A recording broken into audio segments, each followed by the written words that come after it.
ជំរាបសួរបងប្អូនទាំងអស់គ្នាថ្ងៃនេះដែរខ្ញុំនឹងមកបង្ហាញបងប្អូនពីរបៀបធ្វើបំពងឆ្អឹងជំនីជូរអែមណាបងប្អូនចាហើយសម្រាប់មុខម្ហូបនេះដែរបងប្អូនគឺងាយស្រួលធ្វើទេចាហើយសម្រាប់រសជាតិវិញគឺឆ្ងាញ់ខ្លាំងតែម្ដងណាបងប្អូនចាហើយសម្រាប់គ្រឿងផ្សំវិញគឺងាយស្រួលរកទេបងប្អូនបើសិនបើបងប្អូនចង់ចេះធ្វើបំពងឆ្អឹងជំនីឆាជូរអែមនេះបងប្អូនអាចមើលវីដេអូនេះរហូតដល់ចប់បានណាបងប្អូនចាហើយសម្រាប់បំពងឆ្អឹងជំនីឆាជូរអែមនេះមានគ្រឿងផ្សំដូចជា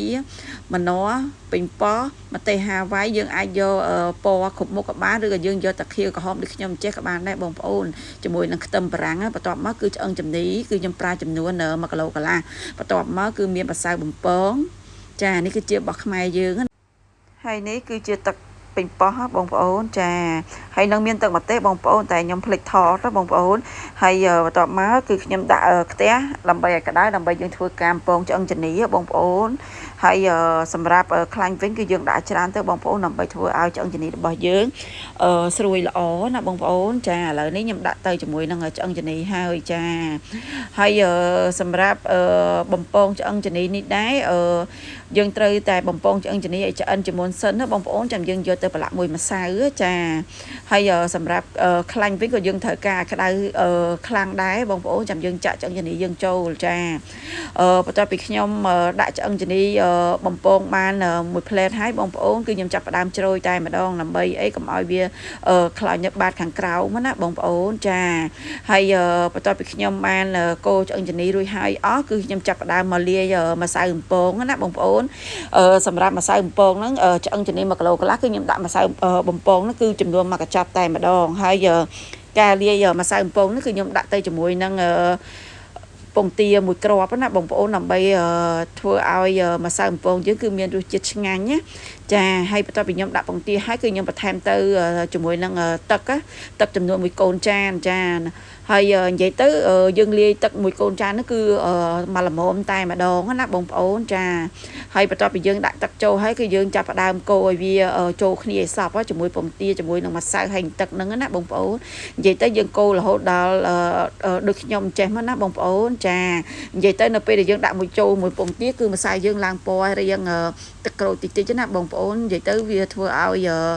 ម្សៅបំពងយើងគឺមានរសជាតិឆ្ងាញ់តែម្ដងឥឡូវនេះគឺខ្ញុំងាកមកកូរឆ្អឹងជំនីយើងបន្តិចទៀតណាបងប្អូននិយាយទៅយើងបំពងឲ្យឆ្អឹងជំនីយើងរៀងក្រៀមចាំយើងស្រង់ឡើងឥឡូវនេះឆ្អឹងជំនីរបស់ខ្ញុំគឺបានចាប់ផ្ដើម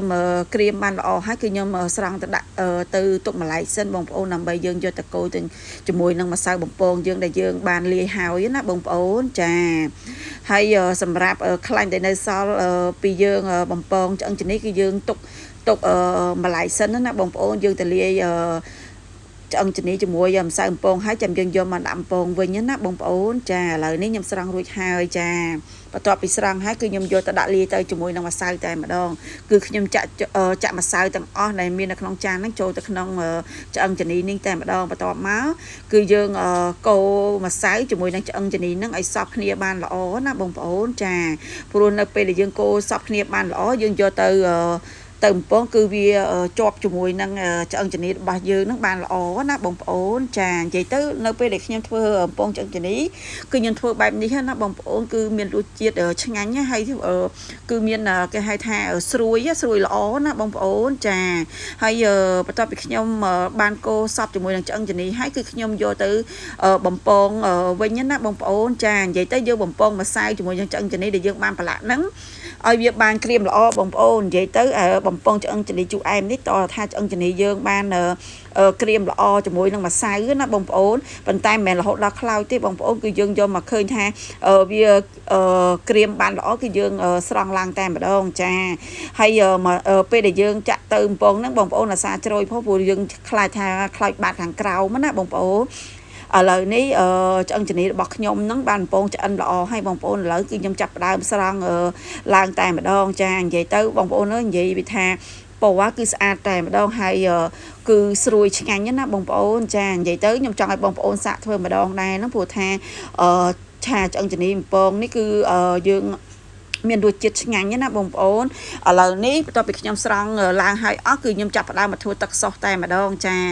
ហើយសម្រាប់ទឹកសុសនេះដែរគឺខ្ញុំចាក់ខ្លាញ់ចូលទៅបន្តិចហើយខ្ញុំដាក់ខ្ទឹមណាដែលយើងបានច្រាំហើយហ្នឹងគឺដាក់ចូលទៅបំពងឲ្យរៀងឡើងកន្លាតហើយចាំយើងចាក់បន្លែចូលហើយសម្រាប់បន្លែដូចខ្ញុំបានរាយរាប់ប្រាប់បងប្អូនតាំងពីដើមហើយគឺមានម្នាស់ពេញប៉ោះម្ទេសហាវ៉ៃមានក្រហមមានលឿងហើយនិងខ្ទឹមបារាំងនិយាយទៅ4មុខនេះគឺមានរសជាតិឆ្ងាញ់តែម្ដងសម្រាប់ការធ្វើបំពងឆ្អឹងជំនីជូរអែមណាបងប្អូនចាឥឡូវនេះខ្ញុំចាប់ផ្ដើម